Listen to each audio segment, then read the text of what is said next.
She thought she knew whom she was betraying, that the pain would be fleeting, like the shock of a cold shower, unpleasant, but bearable. But when he vanished before dawn without a single word, she realized for the first time that silence can be louder than a scream. No scenes, no threats, no shattered plates. He simply left, taking nearly 40 years of their life with him. And so began the chase, where each of her messages drowned in his silence, and every attempt to find him became another reminder that some mistakes can't be undone. While she wandered from state to state, searching for his gaze in the faces of strangers, her own world began to collapse, first inside, then out. Illness, pain, loneliness. And him? He was building a new life, on the road, on wheels, with someone who didn't remind him of the past. Not revenge, not anger.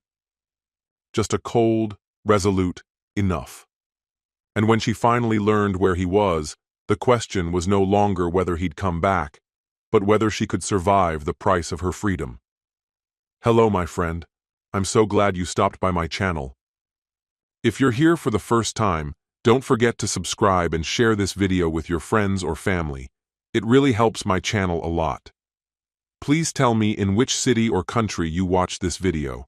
I value every one of your comments. So, let's get started. Let me recount a story that changed everything for my family a little over 2 years ago.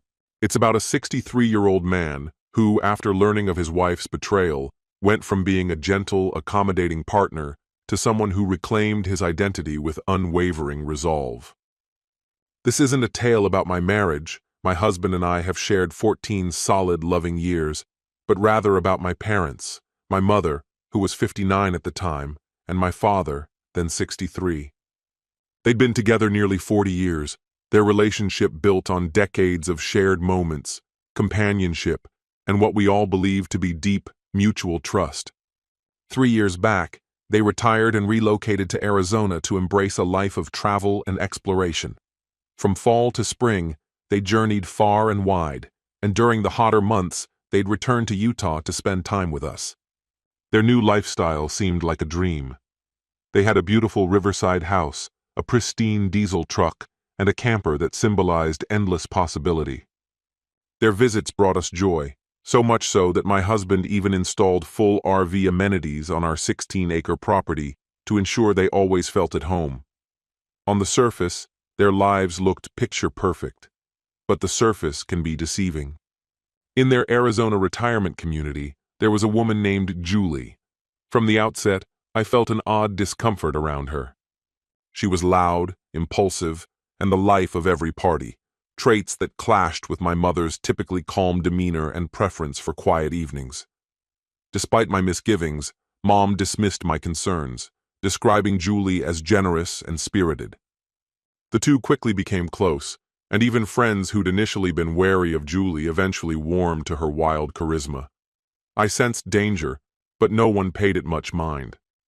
None of us could have imagined how devastating that friendship would become.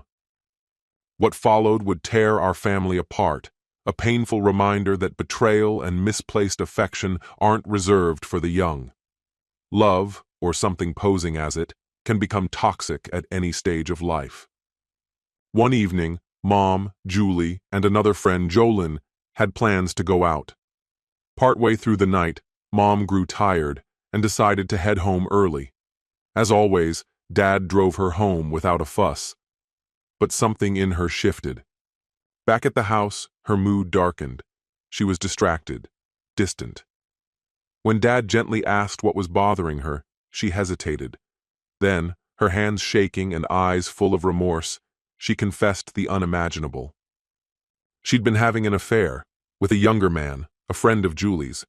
She called him a young stud. What began as casual flirtation during evening get-togethers had spiraled into a full-blown affair, concealed behind the clink of wine glasses and shared laughter. The secrecy had begun to erode her physically and emotionally. What came next was extraordinary. Dad didn't raise his voice. He didn't lash out or fall apart. He simply absorbed the confession with quiet strength. At 63, he unveiled a new version of himself. Stoic, composed, dignified. While Mom wept and begged for forgiveness, he remained still, like stone. That night, their nearly 40-year union unraveled. She pleaded to stay by his side, but he declined. He told her to take a shower and said they'd talk in the morning. Despite her desperate attempts to speak through the night, he said nothing more. At around 5:30 the next morning, after she'd finally fallen asleep, she woke to an empty bed. Dad was gone. So was the camper. He had packed everything and left silently during the night, slipping out the sliding door without waking her, carefully loading his essentials into the camper and disappearing without a sound. Frantic, she called him. Eventually he responded, with a brief message. He was initiating a separation, effective 6 a.m., the moment she discovered he was gone. The finality of his message broke her. When she called again, sobbing, he answered just once more. He calmly reaffirmed his decision, told her to expect contact from his attorney, and ended the conversation. That was it. No further discussion, no negotiation. Then came a stunning twist. Dad reached out to Julie's husband. He told him everything. Not long after, Julie found herself locked out of her own home. She's now staying with Julie, both of them now facing the chaos their actions had set in motion. Dad, unwavering as ever, then contacted my brother and me to explain what had happened. At first, we couldn't believe it. It felt surreal, like some twisted joke. But it was all too real, the collapse of everything we believed about our family. We cried together, shell-shocked by the scale of the loss. A week has passed since everything came to light, and nothing feels familiar anymore. Mom is shattered. She's been driving aimlessly, crossing state lines with no direction, consumed by panic and grief. She's been frantically trying to find Dad, but he's asked us to protect his peace. We know where he is, but we've kept his location to ourselves. We're torn. We stand by Dad. He did nothing to deserve this, and his request for solitude is more than fair. But watching our mother unravel, mentally and emotionally, is heartbreaking. She's a ghost of the woman we knew. At night we lie awake, wondering, do we reveal his location to ease her suffering? Or do we respect his boundaries and allow her to face the consequences of her choices? There's no easy answer. A part of me feels deeply compelled to honor Dad's request. He explicitly asked to be left alone, and disclosing his whereabouts would betray the confidence he placed in us. At the same time, there's an undeniable urgency in safeguarding Mom's well-being. One compromise we've carefully explored is giving her a general idea, just enough to ease her mind but not nearly enough to actually lead her to him, so she might feel some comfort without violating his boundaries. Even so, there's a persistent worry that even a minor misstep could shatter the already delicate connection we have with Dad. We're trying to maintain a precarious balance, caring for Mom while not overstepping the limits Dad has drawn. The emotional toll is crushing. We're stuck in the crossfire, pulled between the emotional needs of both parents. As of last night, Mom remained in the St. George area, continuing her efforts to track him down. I eventually persuaded her to come stay at our house for a few nights to recuperate. She agreed, and we're expecting her to arrive sometime later today. I'll keep updating you as things unfold. Your messages and support have meant everything to us. The past week and a half has unraveled into a series of emotionally brutal events, plunging our family into chaos. When Mom finally got to our home, it was obvious she was running on empty, physically worn out and emotionally frayed. She said she wasn't feeling well, so we encouraged her to lie down. Not long after, my youngest daughter let out a terrified scream that had me rushing toward the bedroom. I found Mom bent over in pain, frozen, and unable to move. My husband and I immediately rushed her to the ER, where the doctors quickly suspected a major infection, possibly a severe UTI. She was also extremely dehydrated, and they began treatment right away. But the test results shocked us. The root cause turned out to be a sexually transmitted disease she'd contracted during the affair. Thankfully, It was treatable with antibiotics. However, after 48 hours in the hospital, her condition didn't improve as the doctors had hoped. They began to suspect the infection might be a drug-resistant strain, something they've been encountering more often lately. They shifted her to a stronger, more intensive antibiotic regimen.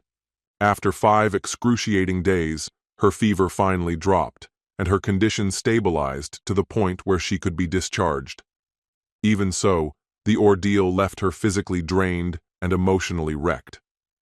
During her entire stay, she repeatedly asked if Dad had called or reached out in any way. He hadn't. There was nothing, no messages, no phone calls.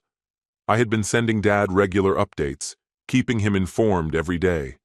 Meanwhile, the rest of us stayed close to Mom, trying to offer comfort, even as her mental and emotional state continued to unravel. Now that she's back at our house, her strength is slowly returning, at least physically. But emotionally, she's struggling to keep herself afloat. She sends Dad text after text, leaves voicemail after voicemail, all of them met with silence. She's broken, confused, and desperately trying to process the end of a 40-year marriage. Eventually, her grief became unbearable, for both of us. One evening, in a moment of raw exasperation, I snapped, "This wouldn't be happening if you hadn't made that choice. You're the one who tore everything apart." The second I said it, regret hit me like a wave. I apologized immediately, but the words had already done their damage. She collapsed in tears, and despite my anger, I wrapped my arms around her. It was an awkward, tentative hug, but we clung to each other, both shattered by what had just transpired. We stayed there talking for over 2 hours. During that time, she opened up more than she ever had before. She told me the man she had been involved with was 28, a construction worker, younger than her own children.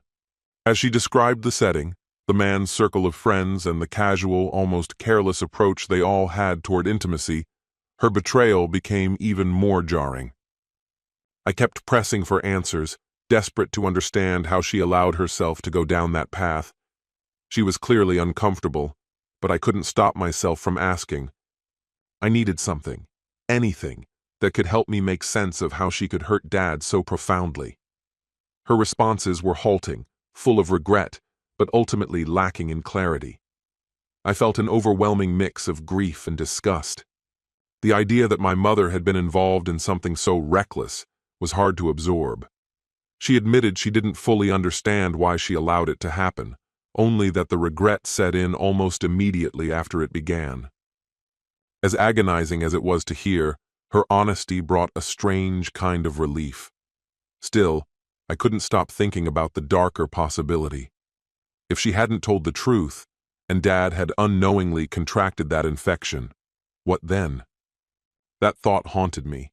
I was stuck between acknowledging her remorse and being consumed by the horror of her actions. And even now, though she clings to the hope that Dad might one day return, the future remains a blank slate for her. But this Saturday will mark a turning point, one she doesn't yet anticipate. Dad has made up his mind. He's going to deliver the divorce papers to her in person at our home. He feels it's only right that she receives them surrounded by family rather than alone. It's a devastating decision, but one he's come to with firm resolve. The coming days will undoubtedly bring more heartbreak as we all confront the consequences of everything that's happened. It's now June 2022. More than a year has passed since I last spoke about any of this. Many have reached out, wondering what the final outcome was for my parents. So here it is. The divorce is finalized. Mom and Dad are no longer husband and wife, though even now, saying it aloud feels surreal. Dad, a man who has always lived by his principles, ultimately couldn't find it in himself to forgive. After they separated, their only communication was through legal channels. His decision to sever ties completely was immediate and unwavering, a reflection of just how deeply he'd been hurt.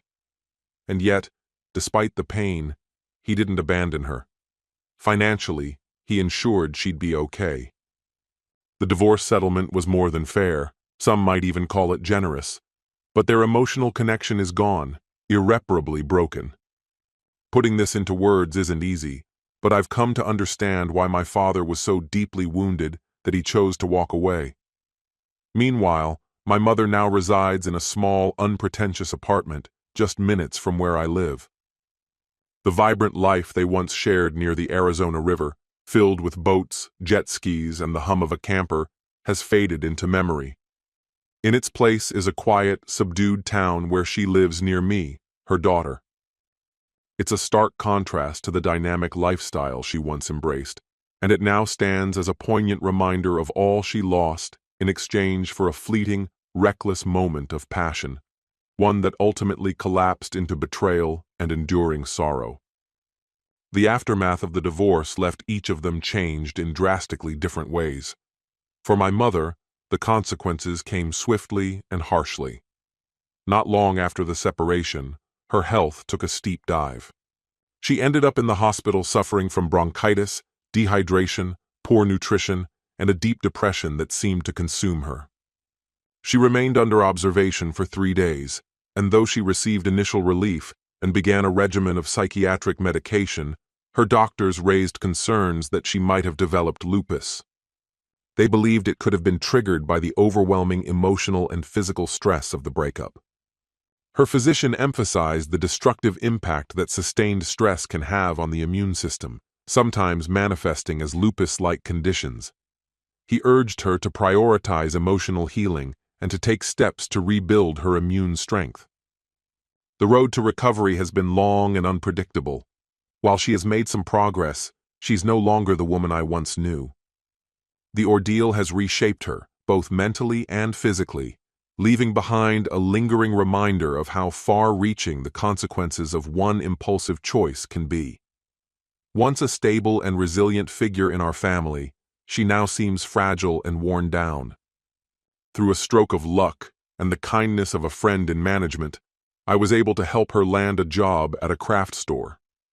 That position has added some much-needed routine to her life, and possibly a glimmer of purpose.